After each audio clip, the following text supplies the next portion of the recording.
네, 특집 뉴스타트 코로나 현황 속보로 시작하겠습니다. 조금 전 정부 당국의 공식 발표에 따르면 오늘 5시 기준으로요. 확진자가 7,000명을 넘어섰습니다. 확진자가 7,041명이고요. 사망자가 49명으로 집계됐습니다. 오늘만 사망자가 5명이나 늘어서 이제 공포감을 주고 있습니다.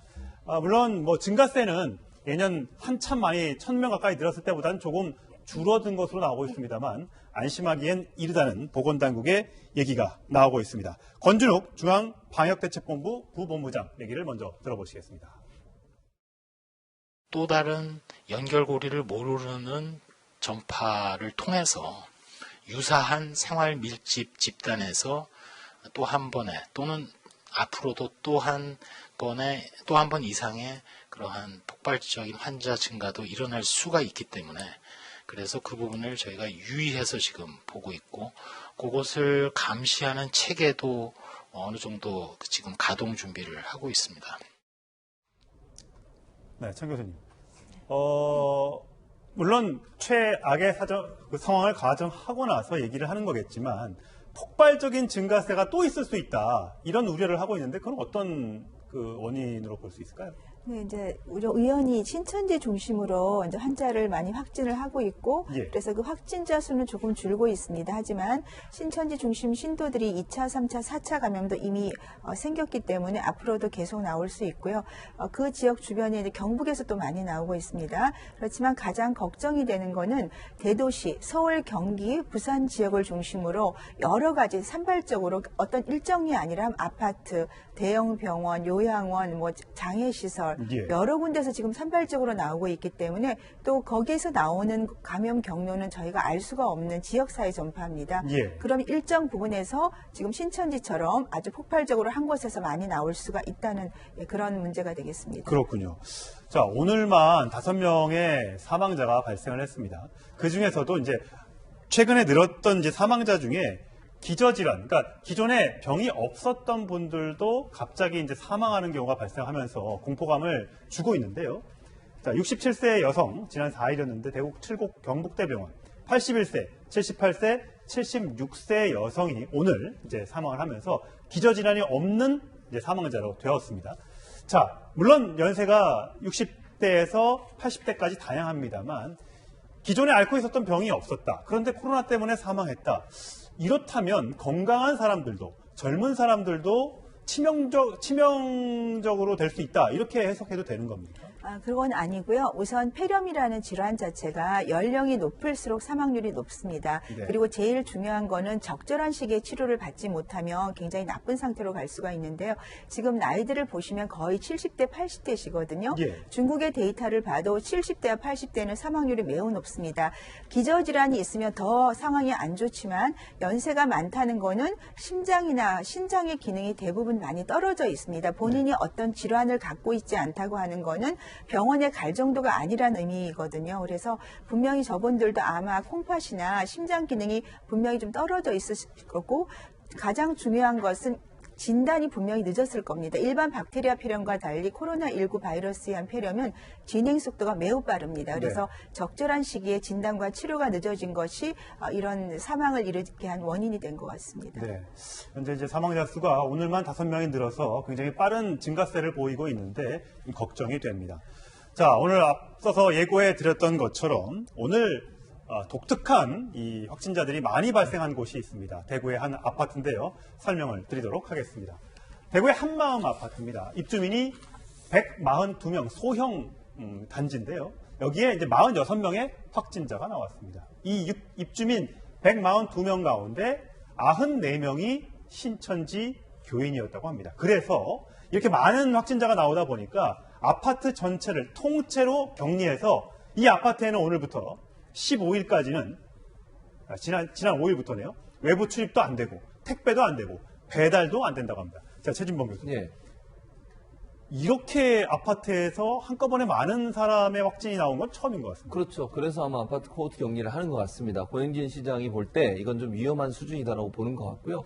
또 독특한 것은 신천지 교인이 전체 입주민의 66%, 94명이고요. 이번에 감염이 확인된 46명 모두가 신천지 교인입니다. 이거는 특별하게 그쪽에서 다 자체적으로 모임을 갖거나 자체적으로 어떤 활동을 하지 않는 이상 이런 현상이 나타나기는 상당히 어려운 상황입니다. 왜냐하면 저기에 같은 아파트에 사는데 다른 주민들은 신천지 교인이 아닌 분들은 전혀 감염이 안 된 상태잖아요. 예. 그렇다고 하면 우리가 충분히 예측해 볼 수 있는 것은 교회에서는 모임을 갖지 않지만 자체적으로 같은 신천지 교인끼리 아파트의 한 공간에 모여서 성경 공부를 하거나 아니면 교리 공부를 하거나 아니면 모임을 가졌을 가능성을 충분히 예측해 볼 수 있기 때문에 이 상황을 계속 그냥 놔뒀을 경우에는 확산될 가능성이 더 늘어나는 것이고 네. 또 신천지 교인들이 만약에 뭐 특별한 목적을 가지고 저 아파트에 거주한다고 하면 그분들은 당연히 전도에 대해서 관심을 가질 겁니다. 포교에 관심을 가질 수밖에 예. 없고 그렇게 되면 만약에 일반 주민들에게도 피해가 갈 수 있는 상황이 되기 때문에 예. 코호트 격리를 결정한 것으로 보여집니다. 자, 이현정 의원. 네. 이 아파트가 도대체 어떤 곳이길래 굉장히 젊은 사람들이 많이 사는 것 그렇습니다. 같더라고요. 이게 지금 어떻게 발견됐나 하면 지금 대구시에서 이제 환자들의 주소지별로 예. 맵을 찍고 있어요. 어느 쪽에 많이 발생하나 찍어 보니까. 근데 이 아파트에 보니까 굉장히 많은 사람들이 확진자가 나온 거예요. 예. 이상하다 해서 이제 이 아파트에 대한 이제 역학조사를 따로 한번 해본 것이죠. 그래서 이제 이 아파트 같은 경우는 35세 이하의 이제 근로자들, 여성 근로자들한테 대구시가 소유주입니다. 그러니까 임대를 하는 아파트예요. 예. 한 달에 뭐 한 5만 원 정도씩 이제 받고 이제 임대를 하는 아파트인데 문제는 여기에 입주해 있는 분들이 한 140여 명 정도 되는데 여기에서 확진자가 10,000명 이상이 나온 거예요. 이제 그러다 보니까 그래서 저 신천지 신도수하고 맞춰 보니까 신천지 신도들이 여기에 90명 이상이나 이제 거주를 하고 있다고 합니다. 예. 지금 이제 그 대구시에서 보니까 이런 숫자는 이렇게 많지는 않지만 비슷한 형상이 대구시내만 한 10군데 정도 있다고 그래요. 그러니까 그런 걸로 비춰보면 특히 이렇게 집단 생활을 한 이유가 아마 처음에는 아직까지는 입주할 때 신천지 신도인지 아닌지는 모르겠어요. 예. 그러니까 입주를 해서 포교가 된 것인지 이런 부분을 좀 더 밝혀내야 되겠지만 예. 아무래도 이제 내부에서 보면 신천지 신도만 다 감염이 됐거든요. 예. 그 이유는 결국 이제 자가격리 상황에서도 뭔가 자신들끼리 모임을 이렇게 했지 않는가 이런 이제 의심도 있는 것이고 예. 또 이런 곳이 이제 왜냐하면 신천지 교인들의 특성이 뭐냐면 대부분 20, 30대가 많습니다. 그리고 또 이분들이 이제 또 집단 생활하는 분들이 많아요. 그러니까 그런 상황이다 보니까 이런 식의 비슷한 지역이 더 나타날 가능성도 저는 있어 보입니다. 예. 김태현 변호사. 예. 어떤 사람들이 입주 대상이 되는지 저희가 한번 그 그래픽을 좀 준비해 봤는데 보면서 설명해 주세요. 아무나 들어갈 수는 없는 거잖아요. 굉장히 저렴하기 때문에. 예. 자, 여기 입주 신청 및 추천서가 되어 있습니다. 그러니까 기본적으로 저거는 대구광역시에서 이제 주거복지 차원에서 하는 아파트라고 예. 보거든요. 민간에 분양하는 게 아니라 임대 아파트이기 때문에 복지 차원에서 하는 건데 주택명은 역시 대구광역시 종합복지관 내에 있는 겁니다. 그러면 예를 들면 기본적인 조건은 35살 미만의 미혼 여성이라고 해요. 예. 그러면 이제 저 소속 사업장을 통해 내가 회사를 다니는데 35살 안에 미혼 여성이고 저기 아파트에 입주할 수 있는 자격이 되니 내가 저 아파트에 입주할 수 있도록 이제 사업주에게 추천을 해주세요. 예. 라고 신청을 하면 이 사업주가 이 사람은 이 조건에 맞으니까 추천을 합니다. 라고 이제 대구광역시 쪽에 추천을 하는 거고 그러면 대구광역시 중에서 해당이 되면 이제 입주를 허락을 하는 것이거든요. 예. 그렇기 때문에 저기다 무슨 종교란을 뭐 쓰는 없어요. 것도 없고 네, 당연히 없어요. 그리고 무슨 뭐 그렇기 때문에 이 사람이 뭐 신천지 교도인지 뭐 그냥 정통 기독교 신자인지 불교 신자인지 알 길이 없는 건 아니니까 사업주의 추천만 있으면 35살 미만의 미혼 여성이면 누구나 이제 들어갈 수 있는 것이기 때문에 사전에 이제 뭐 이게 사실 걸른다는 표현이 맞지는 않지만 그런 종교적인 이유로 이런 거를 통해 가지고 뭐 넣고 빼고 할 수는 없는 구조인 거죠. 예. 구조 자체가. 근데 어쨌든 우연에 일치겠습니다만 많은 사람 이렇게 사실 이렇게 저렴한 아파트에 들어갈 수 있는 자격은 아무나 주어지지 않기 때문에 뭐 추첨을 한다거나 이런 식으로 많이들 뽑지 않습니까? 그런데 거의 140명 중에 90명이 신천지 신도다? 공무원이 그거를 모르고 이제 허가를 내줬다? 근데 국민들 입장에서는 네. 이거 뭔가 특혜가 있는 건 아니냐라고 의심을 하는 거란 말이죠. 특혜라기보다는 뭐 두 가지 중에 하나 아니겠어요? 그러니까 예를 들면은 앞서도 이윤정 의원이 이제 언급 좀 해주셨는데 신천지 이제 교도들이 젊은 층이 많다라는 거잖아요. 예. 지금 보시면 신천지 교인들 중에 확진 판정 난 분들 나이를 보면 굉장히 20대 후반, 30대 초반이 많아요. 예. 20, 30대가 많고 그리고 포교 대상도 20대, 30대라는 건 아니겠어요? 그러면 이럴 수는 가능성 두 가지입니다. 첫째는 신천지 쪽에서 신천지 신도들끼리 안 테니까 우리 저기 아파트에 많이 입주를 합시다. 하고 그 본인들끼리 이제 어떤 묵시적인 어떤 그런 것들이 좀 있었을 가능성. 그러면 예를 들면 거기 100세대 뽑는데 200세대 지원하는데 그 중에서 한 150명이 신천지 교도들이 지원을 하면 확률적으로 신천지 교인들이 뽑힐 확률이 많잖아요. 예. 애초에 그러니까 신천지 교인들이 저기 많이 신청했을 가능성. 두 번째는 뭐냐면 애초에는 뭐 신천지 교인들이 많이 들어가진 않았는데 그 안에서 이렇게 포교를 많이 했을 가능성이죠. 왜냐하면 잘 보시면은요, 저 아파트가 그냥 대단히 민간 아파트가 아니라 대구의 시내에서 운영하는 저 복지관 내에 있는 2동짜리 임대 아파트입니다. 작은 아파트예요. 2동짜리예요. 5층짜리 2동이에요. 더군다나 입주하는 사람들은 35살 미만의 미혼 여성이라고 하면 아파트 달랑 2동인데 거기 살고 있는 사람들의 생활 수준도 비슷하죠. 나이도 비슷하죠. 성별 똑같아요. 그럼 다른 아파트들과는 달리 그 아파트 내에서 커뮤니티라든지 이런 것들이 좀 활성화되기 마련이거든요. 그 안에서 몇 명의 신천지 교도가 계속 포교해가지고 신자가 늘어났을 가능성이 있다. 두 개 중에 아마 하나지.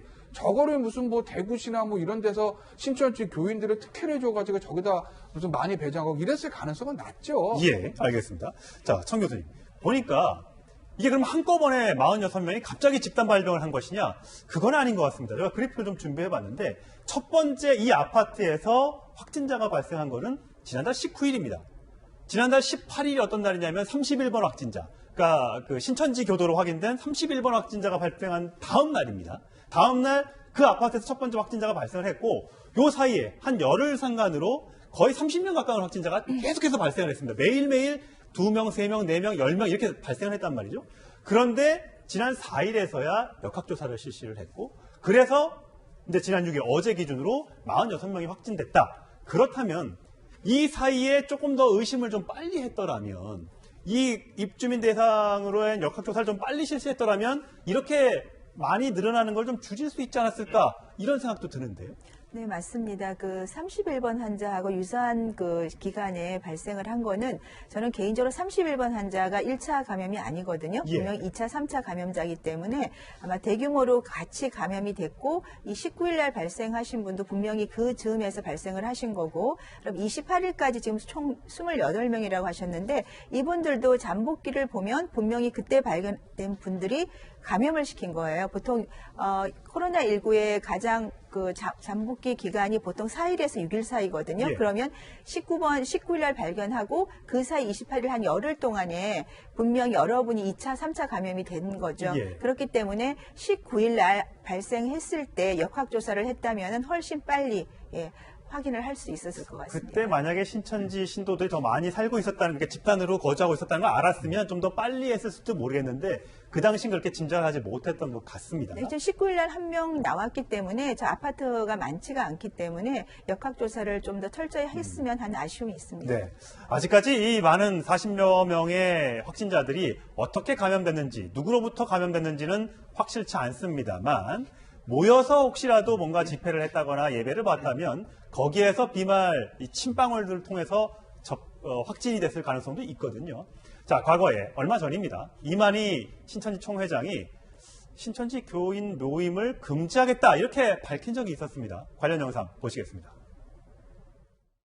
신천지 대구 근래 코로나 방역 확산 방지를 위해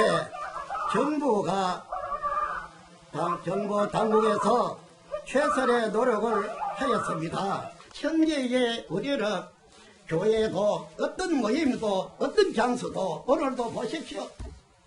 여기서 전부 다 맡고 있습니다. 다 중지했습니다.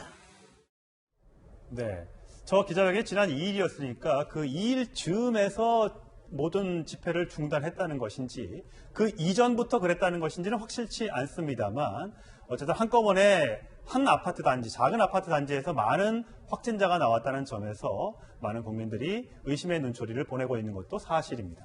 저희가 연령대별로 또 남녀 성별로 한번 조사를 좀 해봤더니요.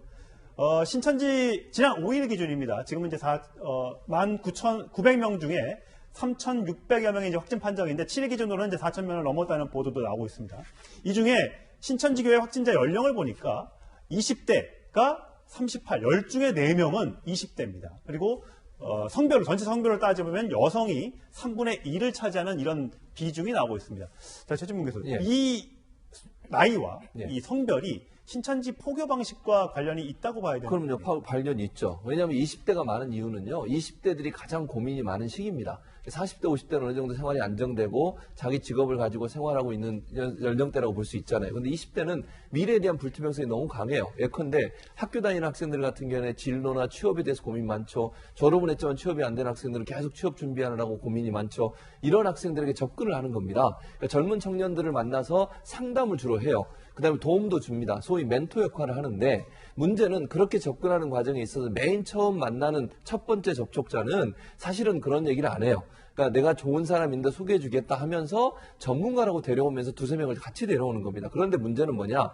전문가라고 데려오는 그 사람들이 실제 그 직업이 아닌 거예요. 예컨대 기자라고 얘기하는데 기자가 아닌 거죠. 또는 어떤 전문직에 일하는 사람을 소개하는데 그 사람은 그 일을 하고 있지 않아요. 그런데 그 사람이 만나서 계속 상담을 해줍니다. 예컨대 취업에 대해서 또는 고민도 들어주고 고민에 대해서 상담도 해주고 위로도 해주고 이러다 보니까 젊은 층 입장에서는 자기 말을 들어주는 사람이 얼마나 고맙겠습니까? 또 본인의 진로에 대해 상담도 해주고 이렇게 해보라고 얘기도 해주고 이러고 또 뭐 카페나 이런 데 만나서 식사도 제공하고 이런 일을 통해서 계속 친분 관계를 몇 개월 동안 계속 유지하는 거예요. 예. 그 과정에 한 번도 신천지나 교회 얘기 안 합니다. 그리고 친분 관계가 5, 6개월 정도 형성이 되면 그 다음에 센터로 데려가기 전에 공부방이나 복음방으로 데려가서 1대1로 성경 공부를 합니다. 그때도 신천지 얘기 하나도 안 합니다. 그냥 성경 가지고 공부해요. 그리고 어느 정도 신천지 교례에 맞는 성경 공부를 한 다음에 마지막에 1년 정도 지나면 이제 센터로 데려가서 신천지인 걸 밝히는 거거든요. 예. 그러니까 20대 입장에서는 아무도 자기한테 관심 없는데 자기 말을 들어주고 자기에게 상담해주는 그 사람에게 마음을 쏟을 수밖에 없고 예. 그래서 주 포교 대상이 20대가 되는 거예요. 그렇군요. 그리고 여성들 같은 경우에도 대체적으로 여성들이 훨씬 심리적으로 이렇게 상담받고 얘기 듣는데 더 감정적으로 더 많이 호응하는 경우들이 예. 많이 있습니다. 그러다 보니 여성들이 주 타겟이 되고 이런 상황이 되고 그다음에 인간관계를 통해서 퍼져나가거든요. 그러다 보니까 이제 여성들이 많다 보니 여성들이 또 다른 여성에게 또 전달해서 사람을 끌어오는 이런 방식이 되다 보니까 20대와 여성이 많게 되고 또 마지막으로 하나 더 청년들이 가장 전도를 열심히 해요. 아하. 그 속에 들어가면. 그러다 보니까 접촉이 많아질 수밖에 그렇군요. 없죠. 활동력이 가장 많기 때문에 결국 확진자가 많아지는 이유가 된다고 볼 수 있을 것 같습니다. 그렇군요. 자, 전문가, 신천지의 과거에 빠졌었던 전문가 얘기를 한번 들어보시면 좋겠습니다. 거의 뭐 천사처럼 대합니다. 그 사람을 위해서 뭐 울어주고 모든 시간과 여건을 그 사람을 위해서 다 이제 맞춥니다. 그 결국에는 신천지인이 어떤 전도 대상자를 전도할 때 그 사람 주변의 인간관계를 신천지인으로 메꾸는 작업을 합니다. 신천지로 둘러싸이게. 자, 장 교수님. 어쨌든 여기 30대의 젊은, 30대 중반 이하의 젊은 여성들이었다면 혹시 그 사람 중에 보균자가 있었다면 더 전파력이 강할 수 있는 겁니까? 그래서 더 많은 사람을 감염시킬 수 있는 겁니까? 그렇죠. 그러니까 젊은 분들은 본인이 증상이 매우 미약하고 많은 경우에 증상이 없다고 지금 밝혀지고 있습니다. 그렇기 때문에 또 굉장히 활동적이잖아요. 20, 30대는 본인이 모르고 마스크도 안 쓰시고 여러 분들과 만났기 때문에 아마 전파력이 더 많고 제가 아까 보니까 거의 2만 명에 4천 명이거든요. 네. 20%예요. 네. 굉장히 놀랐습니다. 그러면 저런 식의 예배를 보는 데는 저렇게 감염력이 높구나. 상상보다 훨씬 높다고. 그러면 이게 신천지에서만 되는 게 아니죠. 다른 이런 요양시설이나 이렇게 밀접하게 있는 분들이 거의 다 감염이 되는 게 지금 설명이 되거든요. 그렇기 때문에 앞으로는 어느 부위에, 어느 장소에 한 분이라도 확진자가 나왔다면 그 지역에 대해서, 그 기관에 대해서는 저는 전수조사가 꼭 필요하다고 생각합니다. 그렇군요. 자, 전수조사가 필요하다는 장 교수님의 얘기도 들어봤습니다.